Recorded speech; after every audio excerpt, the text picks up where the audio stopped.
Well, thank you very much, everybody. I want to just thank you for being with us, and I assume the press is ready. We have a Pulitzer Prize-winning photographer. Unfortunately, he gets it for a shot at the ear. Someday you'll get it for something nice. You'll get it for something nice, Doug. Well, I want to just thank everybody. It's been a very special trip, and I can tell you that our country is hot. It's hot as a pistol. I don't think it's never been so hot. And if you go back 6 months, it was the exact opposite. We had a man that couldn't even stand up. It was so terrible. It's so terrible what he's done to our country, but we've turned it around so quickly. I did not expect to turn it around this quickly. I think we're the hottest country of the world right now. And 6 months ago, they were laughing at the United States, but they don't laugh anymore. This has been an amazing trip. And as you know, I'm going to UAE in a little while. We're going to first watch an air show that will be spectacular from our friend, the Emir. He's done a great job, And I've met such great people. And as you know, that we're trying to give Yemen a chance, and we're going to give Syria a chance. With Yemen, they have a tremendous Houthi problem. I believe that's a problem for them. You know, you never really know. It's a tricky part of the world. But we were asked to stop firing at the Houthis, and that's something that they've never asked because they're tough and they're good fighters and all, but they're not going to be blowing ships out of the water anymore, so that's what we wanted. And we'll see how that works, but their emissaries were very, very strong on it. So that's a good thing for Yemen because they're trying to help themselves also. And we want them to get along with Saudi Arabia because that's been a big fight. And the other, of course, is Syria. We took out the sanctions, and I didn't even realize it's been many, many years that they've had sanctions. And as you know, there was a very big change at the top. And I thought that we have to give them a chance. They really have no chance with the sanctions. They were very biting. They were top of the line. Nobody could even deal with them. You couldn't make a phone call to Syria. So we did that, and I met the new leader of the country, and he's got a strong past. I'll be very nice. He got a strong past, but I liked him a lot. I think he'll be a great representative, and we'll see. You're going to have a strong past to put that one around. You cannot be a weak person. If you're a weak person, we would just be wasting time. So he's a strong guy, and I thought he was good, and let's see what happens. But we're going to give him a fighting chance by taking off the sanctions. So we've actually been praised for that. The Crown Prince of Saudi Arabia was very strong. Please do that. He wanted it done. The President of Turkey wanted it done. President Erdogan called me, said, is there any way you could do that? Because if you don't do that, they don't have a chance. And so I did it, and it's actually been very popular. The Emir liked it a lot. It's been very, very popular. So let's see what happens. But it's my honor to have done it. And with that, we're surrounded by some of the greatest business people in the world. We just had a tremendous order of Boeing. This is Boeing, and this is General Electric. And General Electric, I hear, makes the best large airplane engine in the world by not even a contest. Maybe I'll have to change my engines one day in my plane because they're not General Electric. But, it's one of those things. But I hear you make the best engines in the world, Larry. Larry's somehow his people at General Electric. First of all, it's one of the greatest turnarounds that you'll ever see in a company because when you took it over, it was, I want to be respectful, General Electric was in trouble, to put it, I would say, right? To put it mildly.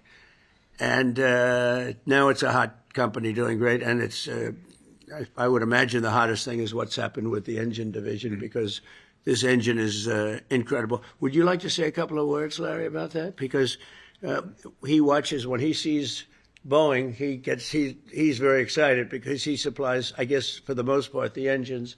Would you like to say something? Sure. Well, Mr. President, thank you. And it's an honor to be here.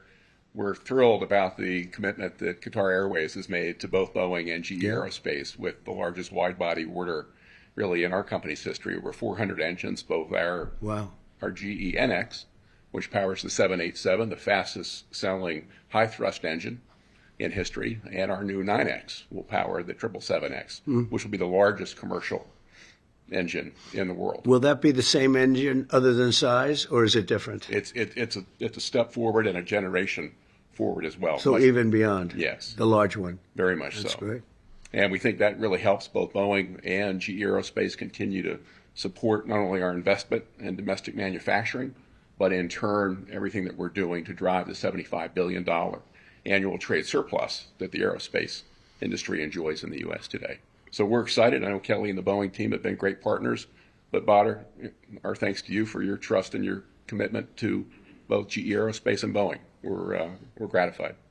Yeah, thank you very much. Kelly, go ahead, please. Well, Mr. President, first of all, thank you for your support. This is a major order for us. All of these aircraft will be built in the United States, creating a significant number of jobs, and I know that's a key mission of yours, and this order will help us accomplish that. Partnership with GE has been great. They do power exclusively our engines, and they're doing a great job here, and we're very pleased to be selected by Qatar for this largest wide-body aircraft order in the history of Boeing. Major accomplishment for us, and thanks to the administration for your support. That's the largest order you've ever had, right? Yeah, for wide-body. So one of the largest orders in history, but it almost has to be, if it's the largest order you've had, has to be pretty close to the largest order ever made, right? Yeah, that's correct. And you also, Boeing also got the jet fighter. We selected Boeing for the jet fighter, the state-of-the-art, highest level. It's an amazing looking plane. If it functions as well as it looks, I think we're going to have a big winner. But we're also looking at some additional jet fighters. We have some really good ones that we have. We're taking a strong look from one of your competitors, I must say, and we're doing something very special. But it's a special country. We were losing the Middle East because the past administration didn't handle the relationship properly, didn't show the kind of respect that they deserve. And I have a lot of respect, and I have a lot of liking. I like the Crown Prince a lot. I've known him a long time in Saudi Arabia, and the Emir is fantastic. And we're going to another country in a little while, UAE, a fantastic man, fantastic leader. And they have great leadership talents in this part of the world, and that's why they're doing so well. And you probably read today the story about Iran has sort of agreed to the terms. They're not going to make, I call it in a friendly way, nuclear dust. We're not going to be making any nuclear dust in Iran. And we've been strong. I want them to succeed. I want them to end up being a great country, frankly, but they can't have a nuclear weapon. That's the only thing. It's very simple. It's not like I have to give you 30 pages worth of details. There's only one sentence. They can't have a nuclear weapon. And I think we're getting close to maybe doing a deal without having to do this. There's two steps. There's a very, very nice step, and there's a violent step. The violence like people haven't seen before. And I hope we're not going to have to do this. I don't want to do the second step. Some people do. Many people do. I don't want to do that step. So we'll see what happens. But we're in very serious negotiations with Iran for long-term peace. And if we do that, it'll be fantastic. And for this country in particular, because you're right next door, you're a stone's throw away, not even, right? You're a foot away. You can walk right into Iran. Other countries are much further away, so probably it's not quite the same level of danger. But we are going to protect this country. It's a very special place with a special royal family, and the head of the royal family is two heads of the royal family, really, if you think. Great people, and they're going to be protected by the United States of America. And I think we're not going to have to do it because I believe very strongly in peace through strength. Now, we just gave out in the budget a $1 trillion budget, which is the biggest we've ever done. $1 trillion, never came close to a number like that. We'd be at 800. It would be at 800 billion. Would be at maybe 900, 910. We never got anywhere close to $1 trillion, but we're doing it. Hopefully, we will not have to use these weapons. We make the greatest weapons in the world. We make the greatest fighter jets. We make the greatest I guess Larry would know better than anybody, but we make the greatest planes in the world, the greatest missiles and defense systems. The Patriot system is the best acknowledged to be. I mean, this isn't from me. And we have a lot of it now. It's under order. And we're coming up with new systems. And we're coming up with a new system of drones. Because drones are really, if you look at the war that's going on, it's horrible. But we are watching it very closely. And drones really seem to be taking over that war. And so I hope you're going to come up with some nice, inexpensive engine for a drone so that we don't have to spend so much. I asked one of the companies, I said, I want a lot of drones. And, you know, in the case of Iran, they make a good drone. And they make them for $35,000, $40,000. So I said to this company, I want to see it. They came in 2 weeks later with a drone that cost $41 million. I said, that's not what I'm talking about, $41 million. I'm talking about something for $35,000, $40,000 where you send thousands of them up. And that's a great way. And they're very good, too, and fast and deadly. Horrible, actually.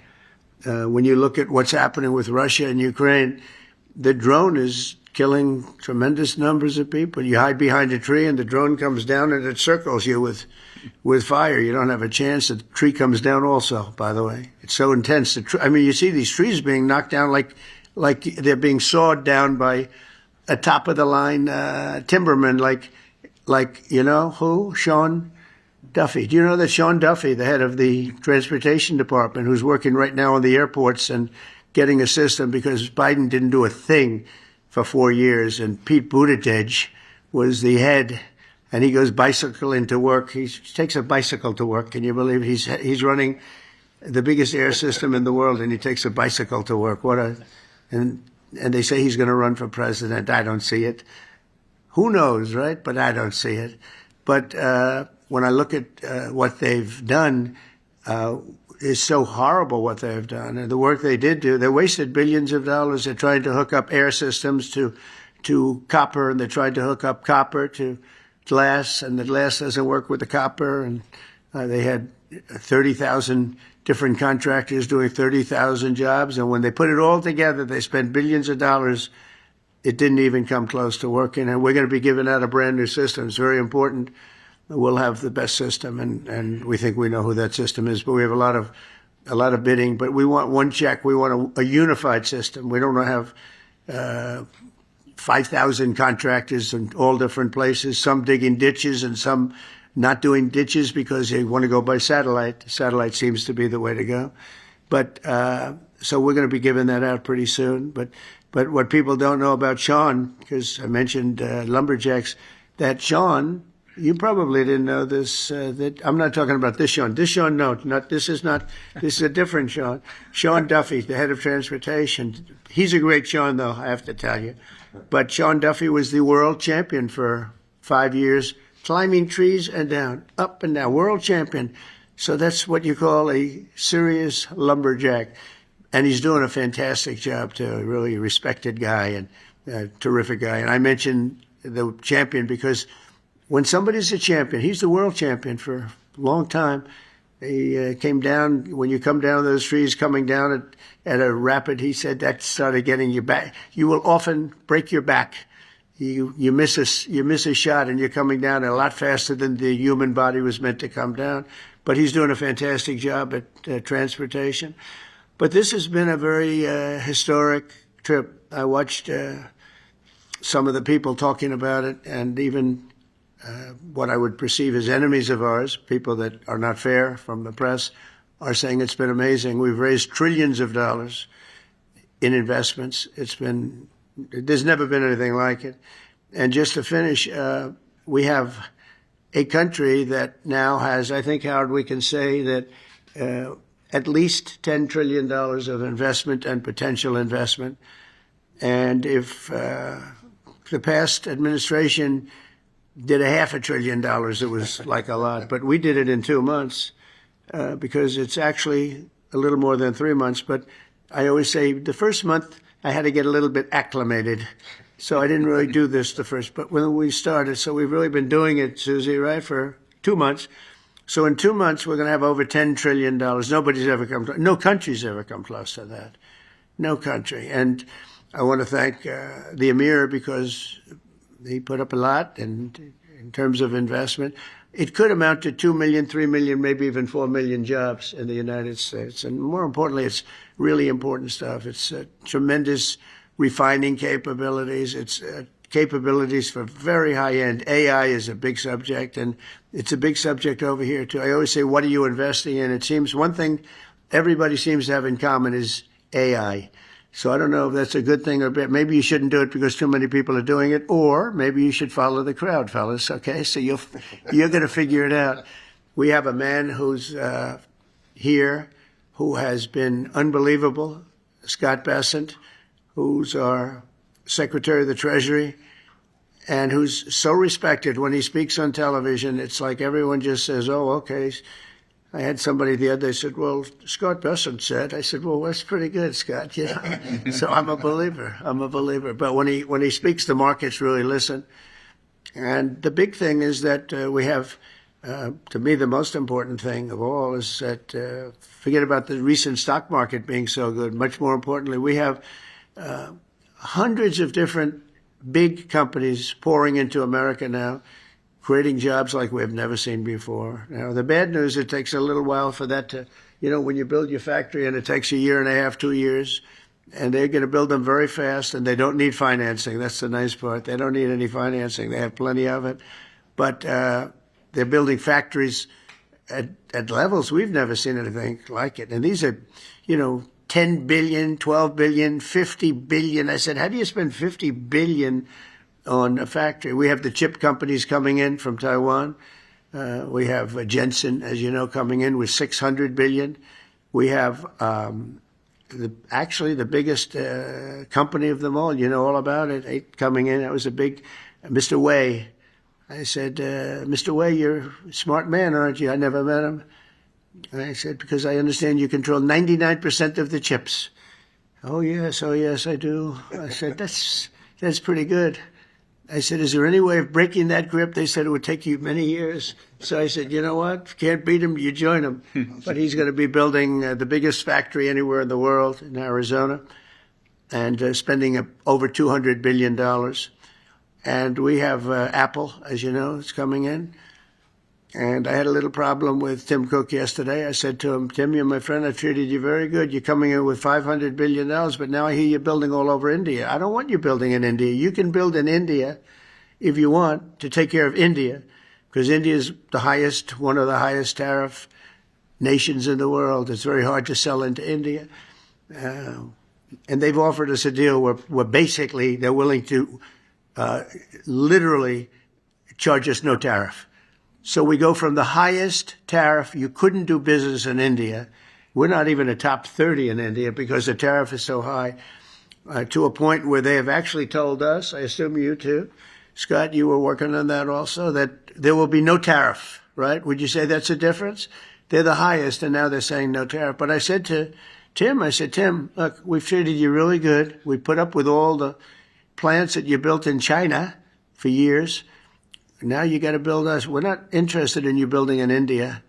India can take care of themselves. They're doing very well. We want you to build here, and they're going to be upping their production in the United States. Apple. So Apple's already in for $500 billion, but they're going to be upping their production. So it'll be great. So I really think we've gone from a laughing stock 6 months ago to the hottest country anywhere in the world. And that's not just in business, that's in everything else, and it's psychologically hot too. And I just want to thank everybody for being here. I want to thank the media. The media, I have to say, has been very fair. They've been very fair. They've been terrific, actually. I was watching some of our, normally they would not say good things, but they're having a hard time saying bad, because this is a record tour. There's never been a tour that will raise, it could be a total of $3.5–4 trillion. This, just in this 4 or 5 days, and it's from great people. And our relationship now is very strong with Saudi Arabia. Nobody's going to be bothering that relationship. Nobody would be able to break that relationship because of my relationship with the Crown Prince and the family. The relationship is really strong. And when you talk about Qatar, the relationship is equal. I mean, it's just like Nobody's going to break that relationship. We have never had a relationship with Qatar as strong as it is now. You know that better than anybody. And they're very happy. And we're going to protect you. We're going to protect you. That's the one thing you need, maybe. But I don't think you're going to need too much of that. And I said last night, it was a great meeting, great everything. They brought in Lee Greenwood to sing. It was a beautiful evening, and I appreciate it. But I said last night that Iran is very lucky to have the emir because he's actually fighting for them. He doesn't want us to do a vicious blow to Iran. He says, you can make a deal, you can make a deal. He's really fighting, and I really mean this. I think that Iran should say a big thank you to the emir, because the emir is fighting very much that we don't. And there are many people that want me to go the other route. They say, just knock it out, because nobody can beat us. We have the strongest military in the world by far. Not China, not Russia, not anybody.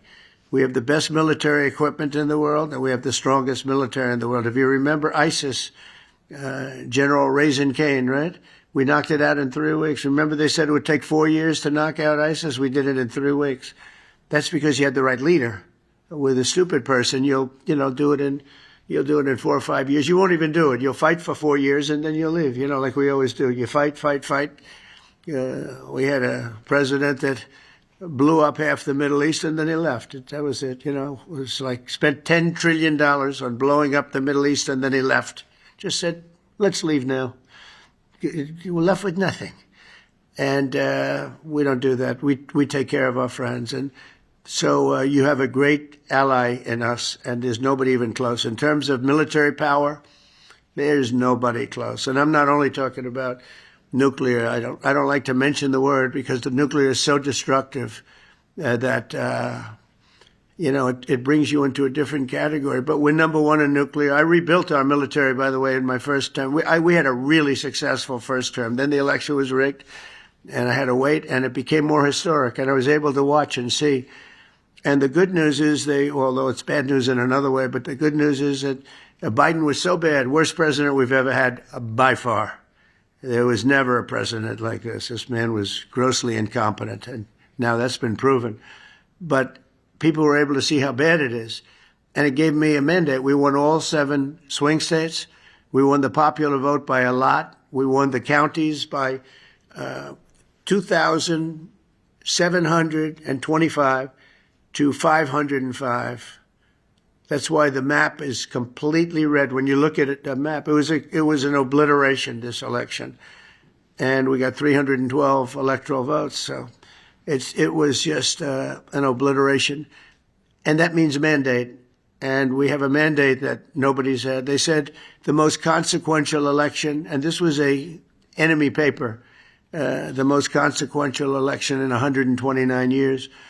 So it's been a tremendous trip. I've really liked it. This is we're going 20 hours a day. And people say, how do you do it? And I said, I do it because I like it. I like it. I like the people I'm dealing with. I said last night, I stood on the line for, it seemed like hours. I said hello to Larry. I said hello to Kelly. I said hello to your 250 competitors. I said hello to everybody. And that was a long sucker, I want to tell you. They say, how do you do it? I said, I do it because I like the man standing on my left. And I said it 2 nights before about the Crown Prince, but last night I had the Emir, and he's fantastic. And I said, it's really not hard. When you like the people and when you are doing something, we have a term, MAGA, Make America Great Again, very simple term. And I remember Biden saying, we will not let MAGA take over this country. I said, no, you stupid person. It says, Make America Great Again. It's okay if it takes over the country. It's called Make America Great Again. And that's where we are right now. It's America. We'll put America first. But because we're putting it first, we're doing so well, there's going to be plenty left over to help the world. And we can help the world psychologically. So we think we're going to do well with Russia, Ukraine. 5,000 soldiers are being killed every single week on average. 5,000. And they're not from here, and they're not from the USA. They're from Ukraine and Russia. So some people would say, why are you bothering? Because these are 5,000 young people, well, they're getting older because they've gone through so many that they are actually getting older. But these are 5,000 people that leave their home, wave goodbye to their parents. Their parents are so proud of them, their sisters, their brothers, and that's the last they ever see them. They're wiped out. And if you would see the satellite pictures, I get satellite pictures of that battlefield, and I want to tell you, I've never seen anything like that. I wish I never saw it. You have heads and arms and legs strewn all over the field. And you just take a look at that, and, you know, when you think 5,000 a week on average, and that's actually a low number. So we're going to see if we can end that. I was thinking about going, but it's very tough because of what we're doing today and tomorrow. But, you know, if something happened, I'd go on Friday if it was appropriate. But we have people right now negotiating, and I think that I just hope that Russia and Ukraine are able to do something, because it has to stop. Not only the money, we spent $350 billion there, just handed. Nobody even knows where the money is. They just send them a check. There's no accounting. There's no one. Just give him money. Every time he came, I have to hand it to him. I think he's the greatest salesman maybe in history. Every time he came to the United States, he'd walk away with $100 billion, you know. That's a good salesman, right? Even by your standards. This is a big standard right here. But that's a pretty good standard. No, he'd walk in, leave with $100 billion. Last time he didn't do as well. He only got $60 billion. And it was so easy. It was like taking candy from a baby. That was the last administration. This administration has been a little bit tougher. But would like to see it end, and I think we're going to have a chance at doing it. And would like to see if we could solve the Iran problem in an intelligent way as opposed to a brutal way. There's only two, intelligent and brutal. Those are the two alternatives. So I want to thank everybody for being here very much, and we're going to take some questions, and perhaps now we'll ask the press to leave, and we're going to see you at the airfield. We're going to have a display of American equipment, okay?